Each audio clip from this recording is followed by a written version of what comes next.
एक अटूट विश्वास। रचना और सूरज की कहानी। मैं रचना हूँ।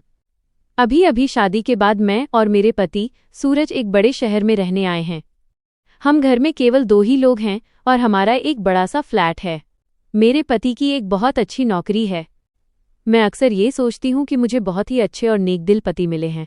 शहर में आए हमें अभी कुछ ही दिन हुए थे कि तभी एक दिन मेरे पति एक 18 साल की लड़की को अपने साथ घर ले आए। उन्होंने मुझसे कहा कि ये बहुत गरीब है और इसे काम की ज़रूरत है। मैंने थोड़ा हिचकते हुए कहा, ऐसा क्या काम है? हम 2 ही तो लोग हैं, घर का सारा काम मैं अकेले कर सकती हूँ। लेकिन उन्होंने जोर देकर बोला कि ये यहीं रहेगी और कुछ काम करेगी। मुझे एक अजनबी जवान लड़की को इस तरह अपने घर में रखना कुछ समझ नहीं आया, खासकर तब जब मैं मना कर रही थी। उस रात मैंने सोचा कि उनसे साफ साफ पूछूंगी कि आखिर ये लड़की कौन है।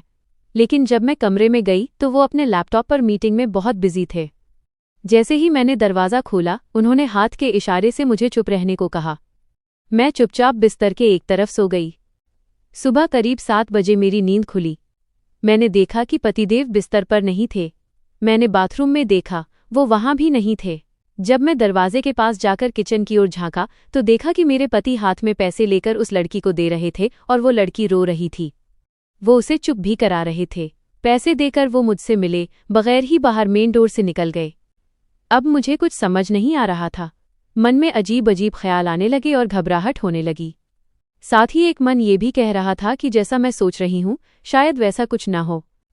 जब मैं बेडरूम से बाहर आई तो उस लड़की ने मुझे देखकर अपने आंसू पोंछ लिए। वो बोली, मैडम साहब ने कहा है कि वो आज शहर के बाहर मीटिंग के लिए जा रहे हैं और कल शाम तक लौटेंगे। आप सो रही थी इसलिए उन्होंने आपको जगाया नहीं और मुझे कह दिया कि मैं आपको बता दूं। मेरा उससे बात करने का बिल्कुल मन नहीं था, इसलिए मैंने उसकी तरफ देखा तक नहीं। मैं बस अपने बेडरूम में बैठकर सोचने लगी। हमारी शादी को अभी 1 महीना ही हुआ था और मेरे मन में उनके लिए शक पैदा होने लगा था।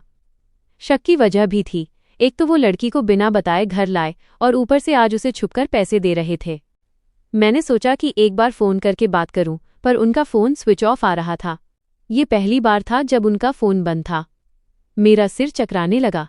इतने में वो लड़की, जिसका नाम राखी था, चाय लेकर आई। तभी उसका फ़ोन वाइब्रेट हुआ और वो दौड़कर बेडरूम से बाहर चली गई। मुझे दूर से सुनाई दिया कि वो कह रही थी, मैं आती हूँ। वापस आकर उसने मुझसे कहा, मैडम मैं 2 घंटे में आती हूँ, मुझे कुछ ज़रूरी काम है। और वो मेरी हाँ सुने बगैर ही चली गई। तभी मेरे मन में आया कि क्यों न इसका पीछा किया जाए।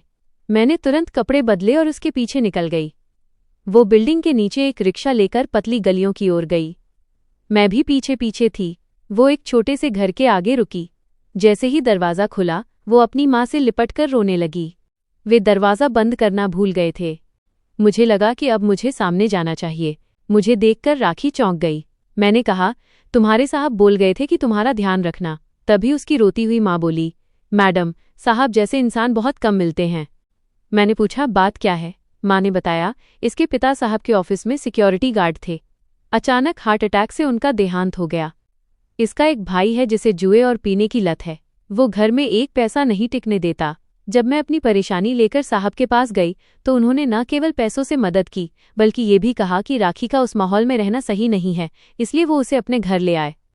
मैं उनकी बातें सुन ही रही थी कि सूरज का फ़ोन आया।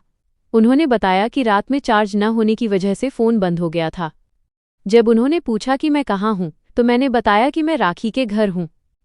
सूरज बोले, हाँ रचना, मैं रात को तुम्हें बताने वाला था, पर मीटिंग की वजह से देर हो गई और तुम सो गई थी। मुझे उस वक्त जो सही लगा मैंने किया और उसे तुम्हारे पास ले आया। उनकी बातें सुनकर मेरा मन श्रद्धा और प्यार से भर गया। मैंने कहा, आपने बिल्कुल ठीक किया।